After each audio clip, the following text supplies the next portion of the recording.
আসসালামু আলাইকুম। কেমন আছেন সবাই? আলহামদুলিল্লাহ আমি ভালো আছি। সবাইকে ওয়েলকাম জানাচ্ছি ফাবিয়াস কিংডমে। শীতের সকালগুলো কিন্তু অনেক বেশি সুন্দর হয়, তাই ওই দিন আমরা সাভারের গ্রাম সাইডে একটু ঘুরতে গিয়েছিলাম। তো ওইটারই সকালের বেলার কিছু ভিডিও আপনাদের সাথে শেয়ার করছি। শীতের দিনের এই কুয়াশা ভরা সকাল অনেক বেশি সুন্দর। এই সকালে হাঁটতে যেতেও অনেক বেশি সুন্দর ভালো লাগে, মনটা পুরা অনেক সুন্দর হয়ে যায়। তো বাসায় এসে আমি দুপুরের জন্য রান্না বান্নার প্রিপারেশন নিচ্ছিলাম। তো এখান থেকে আজকে রান্না করব শীতের দিনের সবজি গাজর সিম আলু দিয়ে একটা ভাজি করব। এই ভাজিটা আমার অনেক বেশি প্রিয়। শীতকাল আমার পছন্দ না, কারণ এই ধুলাবালি আর আমার একটু ঠান্ডার প্রবলেম আছে, কিন্তু শীতকালের সবজি আমার এত বেশি পছন্দ বলার মতো না। ফুলকপি আলু সিম এগুলো ভাজি, তারপরে সিম গাজর আলু ভাজি, এগুলো আমার অনেক বেশি পছন্দের। তো আজকে ওই একটা ভাজি করে নিচ্ছি, আলু আর সিম গাজর। তো এখান থেকে আমি সব কুচি কুচি করে কেটে নিয়েছি। আর এখানে ফার্স্টে আমি তেলের মধ্যে সিম আলু গাজর দিয়েছি, তারপর পেঁয়াজ আর মরিচ দিয়ে ভালো করে নেড়েচেড়ে রান্না করে নিচ্ছিলাম। এখানে আমি হালকা একটু লবণ দিয়েছি, আর এখানে আমি হালকা করে একটু হলুদ আর মরিচের গুঁড়ো দিব।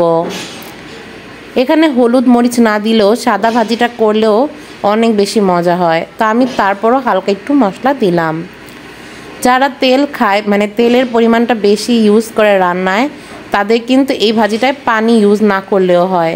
তারা তেলে ভাজা ভাজা করে খেলেও এটা একটা স্বাদ, বাট আমি তেলের পরিমাণটা একটু কম দিয়েছি, তাই আমি একটু হালকা পানি দিয়ে দিয়েছি সেদ্ধ করার জন্য।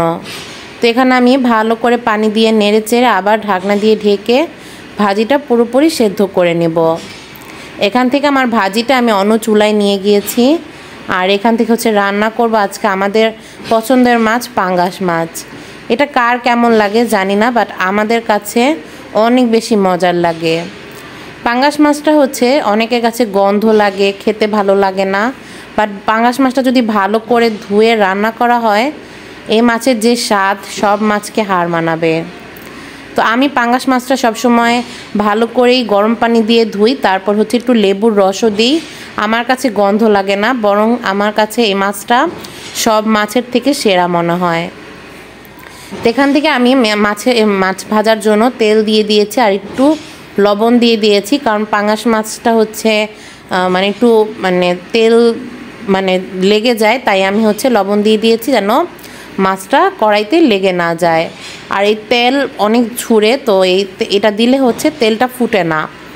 তো আমি এভাবে মাছগুলি সব ভেজে নেব। আর একটু মাছটা একটু ভালো করে ভেজে নেব, কারণ আজকে ভুনা করব। তো মাছটা যদি একটু ভাজা ভাজা করে রান্না করি, তাহলে এটা খেতে অনেক বেশি মজার লাগে।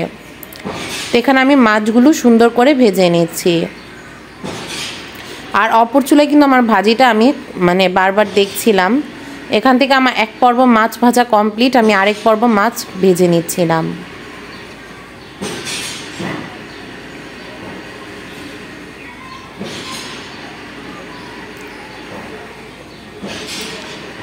আমার কিন্তু মাছ পুরোপুরি ভাজা কমপ্লিট হয়ে গিয়েছে। আর মাছের ভাজার ওই যে ভেজেছি পাঙ্গাস মাছ থেকে খানিকটা তেল বের হয়েছে, ওই তেলেই আমি পেঁয়াজ মরিচ দিয়ে ভালো করে নেড়ে চেড়ে নিচ্ছিলাম। আর আমার অপর চুলায় কিন্তু ভাজিটা হচ্ছে, আর ভাজিটা কমপ্লিট। আমি এখন এই ভাজিটা নামিয়ে নিব। আর এখান থেকে আমি মাছ রান্না করার জন্য তেলে পরিমাণ মতো পেঁয়াজ আর মরিচ দিয়ে দিয়েছি, লবণও দিয়ে দিয়েছি। এখন আমি আদা রসুনটা ভালো করে পেঁয়াজের সাথে মেখে আমি এখানে পানি দিয়ে দেব। পানি দিয়ে আমি এখানে গুঁড়ো মশলাগুলো অ্যাড করে দেব, হলুদ গুঁড়ো মরিচ গুঁড়ো ধনে গুঁড়ো জিরে গুঁড়ো, এগুলো দিয়ে ভালো করে মশলার সাথে পেঁয়াজটা কষিয়ে নেব। তরকারি রান্নার মেন পার্টই মশলাটা কষানো। যত বেশি মশলাটা কষানো হবে তরকারি রান্নাটা তত বেশি সুন্দর হবে, আর খেতে তত বেশি স্বাদ হবে। এখান থেকে আমি সব গুঁড়ো মশলা অ্যাড করে দিয়েছি, এখন কষানোর পালা।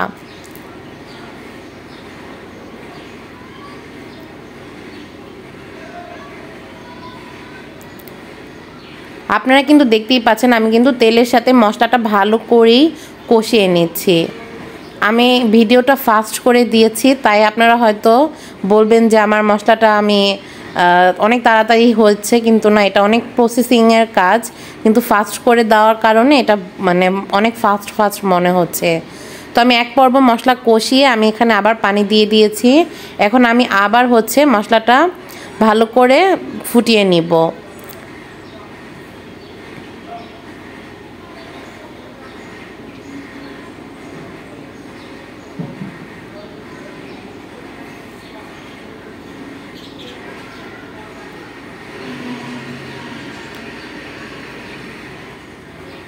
দেখতে পাচ্ছেন আমার মশলা থেকে কিন্তু তেল সব বের হয়ে আসছে।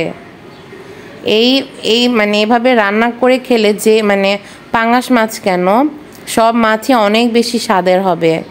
আর আপনারা যারা পাঙ্গাস মাছ খান না তারা এভাবে খেয়ে দেখবেন, অনেক বেশি মজার। ওইখান থেকে আমার ভাজিটা কমপ্লিট হয়ে গিয়েছে, আমি ওইটা প্লেটে বেড়ে নিয়েছি। এখান থেকে আমার মাছে রান্নার জন্য মশলাটাও সুন্দর মতো কষিয়ে নেওয়া হয়ে গিয়েছে। এবার আমি মাছটা দিয়ে দিব। মাছটা দিয়ে মশলার সাথে একটু ভালো করে মিশিয়ে নিব।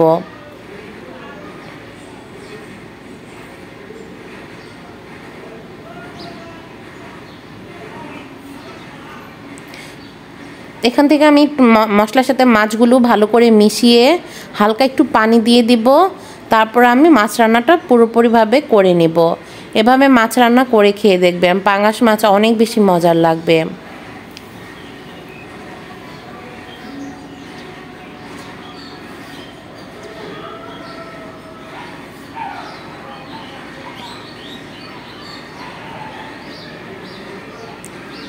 আমার কিন্তু মাছ রান্নাটা পুরোপুরিভাবে কমপ্লিট। আমি অন্য কড়াইতে বেড়ে নিয়েছি। এখন আমি এখানে উপর দিয়ে জিরে গুঁড়ো দিয়ে দেব।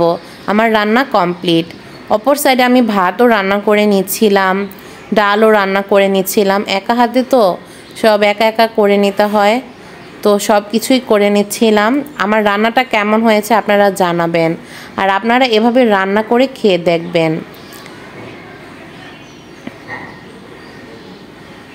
এখানে আমার পাঙ্গাস মাছটা পুরোপুরি রান্না কমপ্লিট। ভাত রান্নাও করতে দিয়ে দিয়েছি আর ডাল রান্নাও হচ্ছে। আমার মাছ রান্নাটা আমি দেখাচ্ছি। একটু মাখা মাখা করেই রান্না করেছি, বেশি ঝোল রাখি নাই। ভাজিটাও অনেক বেশি মজার হয়েছে। আমার এখন দেখে আবার খেতে ইচ্ছে করছে, বাট কিছু করার নাই, আবার রান্না করে খেতে হবে। তো তারপরে আর কোনো ভিডিও করি নাই। সন্ধ্যাবেলা গিয়েছিলাম মোমো খেতে। মোমোগুলো এত বেশি মজার ছিল আর ঝাল ঝাল ছিল। তো আজকের ভিডিওটা এ পর্যন্তই। সবাই ভালো থাকবেন, আমার চ্যানেলের পাশে থাকবেন, আর চ্যানেলটা প্লিজ সাবস্ক্রাইব করে দিবেন। আশা করি সবাই ভালো থাকবেন। আসসালামু আলাইকুম, আল্লাহ হাফেজ।